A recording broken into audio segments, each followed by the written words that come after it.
이번 달도 또 터졌어요. 또요. 어제 만난 한 시공사 직원이 한숨처럼 내뱉은 말입니다. 50년 만에 대불황이라는 말은 더 이상 뉴스 헤드라인이 아닙니다. 일평균 12곳이 폐업하고 4월에만 또 한 곳이 회생을 신청했습니다. 그런데 진짜 무서운 건 따로 있습니다. 이 줄도산의 도미노가 지금 분양받은 우리 집과 예금까지 정확히 어떤 순서로 도달하는지, 그리고 내 집이 안전한 티어에 있는지를 영상 끝까지 짚어드리겠습니다. 이번 달 또 한 곳이 무너졌습니다. 시공능력 116위, 그러니까 전국 종합건설사 중에서도 한가운데쯤 자리 잡고 있던 한 회사가 4월에 법원의 회생 절차 개시 결정을 받았습니다. 회생 절차 개시라는 말이 어렵게 들리실 수 있는데요. 쉽게 풀어드리면 법원이 이 회사 그대로 두면 죽는다고 공식 진단한 상태입니다. 회사가 알아서 살아나는 단계는 이미 지났고 법원이 직접 들어와서 빚을 정리해주지 않으면 문을 닫을 수밖에 없다는 뜻입니다. 문제는 이게 이번 달에만 벌어진 일이 아니라는 겁니다. 작년에 이미 시공능력 50위에서 180위 사이, 그러니까 동매에서 한 번쯤은 이름을 들어봤을 만한 100위권 회사들이 줄줄이 같은 절차를 밟았습니다. 50위권의 한 회사는 작년 1월에 들어가서 10월에 나왔고 70위권, 80위권, 100위권, 110위권, 180위권 회사들이 차례로 법원 문을 두드렸습니다. 그리고 이번 달 또 한 곳이 그 줄에 합류한 겁니다. 그래서 시공사 직원들 사이에서 또 터졌어요, 또요 라는 말이 농담처럼 오갑니다. 그런데 이 말이 진짜 농담이 아니라는 걸 통계가 보여줍니다. 작년 한 해 종합건설사의 회생 신청이 49건, 폐업이 610곳이었습니다. 2005년에 통계를 잡기 시작한 이후로 가장 많은 숫자입니다. 더 놀라운 건 폐업한 회사 중 3분의 2가 자진 폐업, 그러니까 빚 정리도 포기하고 그냥 문을 닫아버린 경우라는 점입니다. 올해는 더 빠릅니다. 1월 1일부터 4월 14일까지 종합건설사와 전문건설사를 합쳐 폐업 신고가 1223건 들어왔습니다. 단순히 나누어 보면 하루에 12곳 꼴입니다. 한번 상상해 보시기 바랍니다. 우리 동네에 있는 고깃집 12곳이 매일 문을 닫는다고 생각해 보십시오. 1년이면 4,380곳입니다. 지금 건설업계에서 벌어지는 일이 정확히 그 규모입니다. 하루도 빠짐없이 매일같이 사라지고 있는 산업이라는 뜻입니다. 여기서 한 가지 짚고 넘어가야 할 게 있습니다. 우리는 보통 회사가 망했다고 하면 작은 영세업체 이야기겠거니 하고 넘기곤 합니다. 그런데 이번에 무너진 곳들은 그렇지 않습니다. 시공능력 100위권이라는 건 전국에 등록된 종합건설사 수만 곳 중에서 상위 1% 안에 드는 회사들이라는 뜻입니다. 동네 작은 업체가 아니라 우리가 분양받은 단지 입구에 회사 로고가 박힌 현수막이 걸려 있을 법한 그런 규모의 회사들입니다. 그 줄의 회사들이 한 달에 한 곳씩, 어떤 달엔 두세 곳씩 무너지고 있는 겁니다. 상황이 여기까지 왔다는 건 막연한 불안감이 아니라 통계로 박힌 사실이라는 뜻입니다. 더는 내 단지는 괜찮겠지라는 막연한 기대로 넘어갈 수 있는 단계가 아닙니다. 매일 12곳이 사라지는 산업 안에서 우리가 분양받은 그 단지의 시공사도 같은 통계 안에 있다는 점을 인정하고 시작해야 합니다. 그런데 매일 12곳이 무너지는 것보다 더 무서운 게 있습니다. 왜 멀쩡하던 회사들이 하필 이번 달에 줄줄이 쓰러지고 있냐는 겁니다. 작년까진 그래도 버티던 회사들, 100위권 안쪽이라 안전선에 서 있다고 여겨지던 그 회사들이 왜 지금 한꺼번에 무너지기 시작한 걸까요? 여기엔 세 가지 칼날이 동시에 들이쳤기 때문입니다. 그래서 도대체 왜 하필 이번 달부터 멀쩡해 보이던 회사들이 줄줄이 무너지기 시작한 걸까요? 답부터 말씀드리면 한 곳을 천천히 베는 칼이 아니라 서로 다른 세 자루의 칼날이 같은 시점에 동시에 들이쳤기 때문입니다. 하나만 막아도 휘청이는데 세 개가 한꺼번에 몰려오면 아무리 큰 회사라도 버틸 도리가 없습니다. PF가 첫 번째 칼날입니다. PF라는 말이 어렵게 들리지만 본질은 단순합니다. 건설사가 땅값과 공사비를 먼저 빌려서 공사를 시작하고 분양받은 사람들의 계약금과 중도금으로 그 빚을 갚아나가는 외상공사 자금입니다. 문제는 분양이 안 되거나 공사가 멈추면 갚을 돈이 안 들어온다는 점입니다. 그래서 만기가 되면 새 빚을 내서 옛 빚을 막는 식으로 굴리게 됩니다. 신용카드 리볼빙 한도 끝물을 떠올려 보시면 됩니다. 이번 달 갚아야 할 돈을 다음 달로 미루고 그 다음 달로 또 미루다가 어느 순간 카드사가 더 이상 한도를 안 열어주는 그날이 옵니다.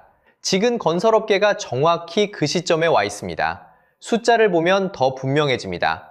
금융권 부동산 PF 익스포저는 약 177조 9천억 원으로 1년 사이에 38조 원 넘게 줄었지만 그 안에서 부실로 분류되는 CD 등급 여신이 여전히 18조 2천억 원 남아 있습니다. 여기에 2025년 4분기에 만기가 도래한 PF 채권만 13조 4,800억 원이 2026년 상반기로 이월됐습니다.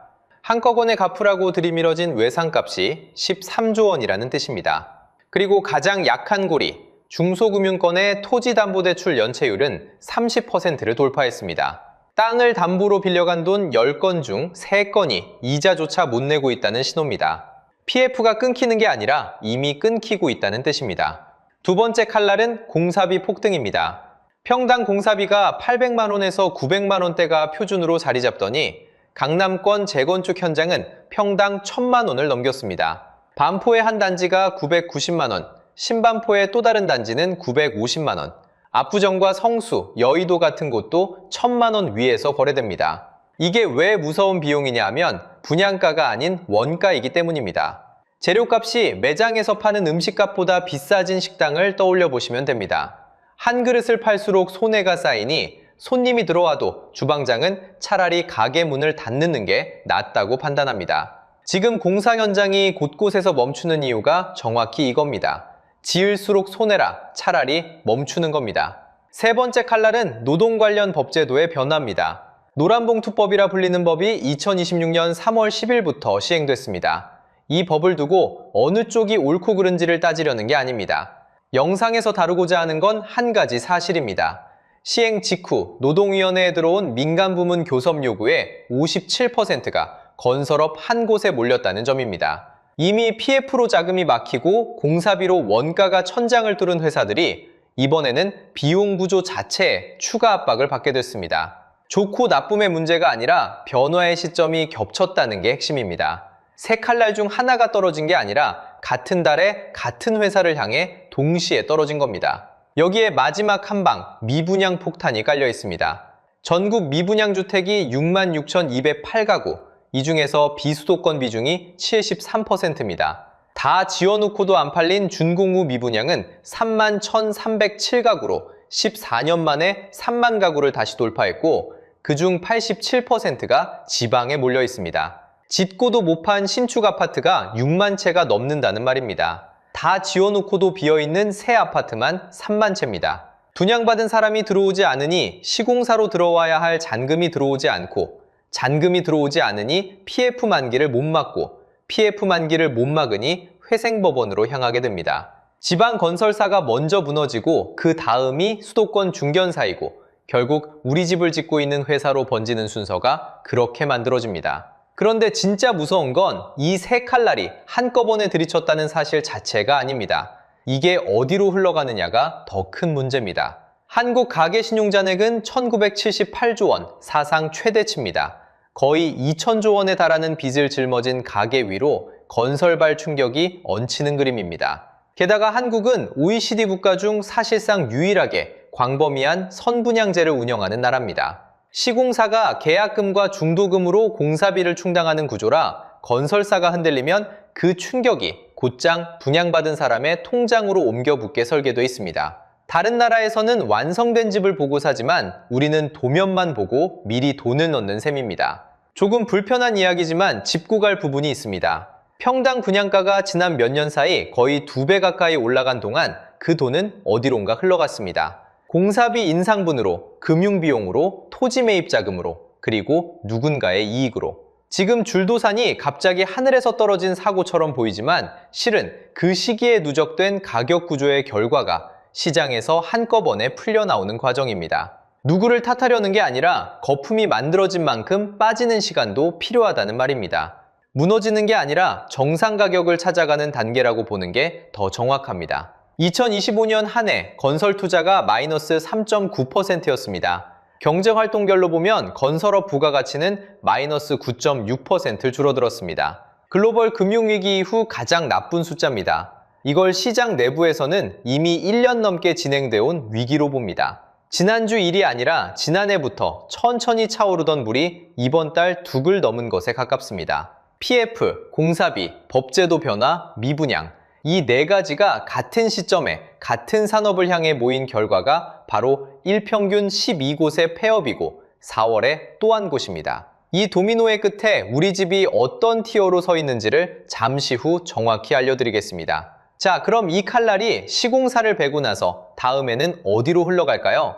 정확히 우리 집과 우리 예금까지 도달하는 도미노의 순서가 있습니다. 자, 그럼 이 칼날의 배인 시공사가 쓰러진 다음에는 정확히 어떤 순서로 우리 집과 우리 통장까지 도달하는지를 도미노로 풀어드리겠습니다. 펜은 4장입니다. 한 장씩 넘어갈 때마다 거리는 점점 좁혀지고 마지막 펜은 결국 우리 가족의 월급 통장 위에 떨어집니다. 일단 첫 번째 펜은 지방 중소건설사입니다. 이미 넘어가고 있습니다. 전국 미분양 66,208가구 중에서 비수도권이 73%입니다. 다 지어놓고도 안 팔린 준군호 미분양은 87%가 지방에 몰려 있습니다. 다 지어놓은 새 아파트가 비어있다는 건 그 단지를 지은 회사로 분양대금이 들어오지 않는다는 뜻입니다.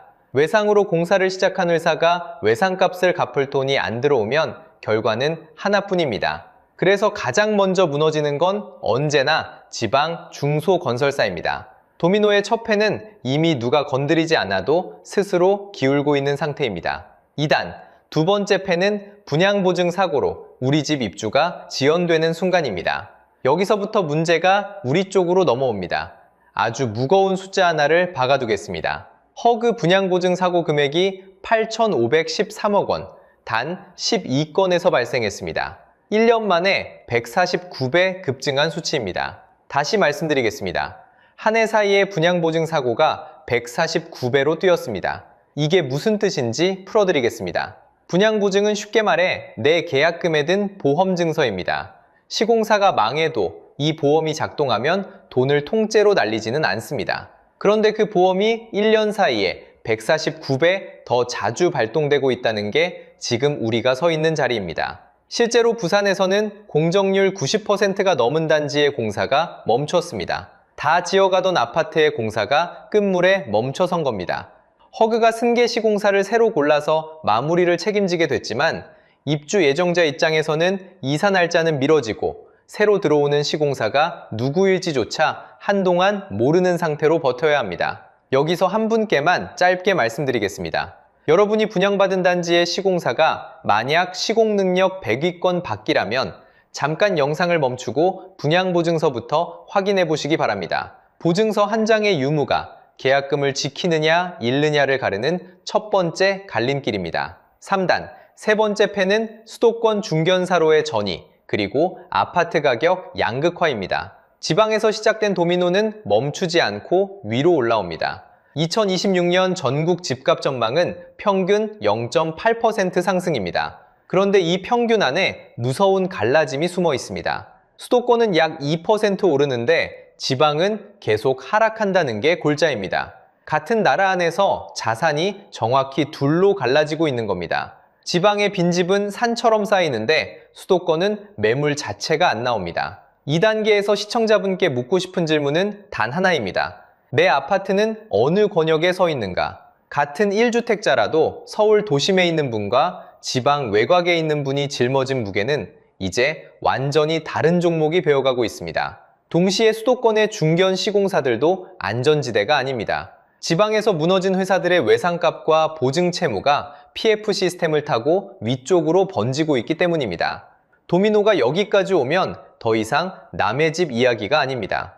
4단, 마지막 펜은 우리 가족의 월급 통장입니다. 이게 가장 멀리 있는 것 같지만 사실은 이미 신호가 깜빡이고 있습니다. 가게가 빌려 쓴 돈을 모두 합친 가계 신용이 1978조 원입니다. 전 국민이 짊어진 빚의 총합으로 사상 최대치입니다. 이 거대한 부채 위에 얹힌 사람들의 일자리가 어디부터 흔들리는지를 보시면 도미노의 끝이 어디로 향하는지가 보입니다. 건설업 취업자가 21개월 연속 줄었습니다.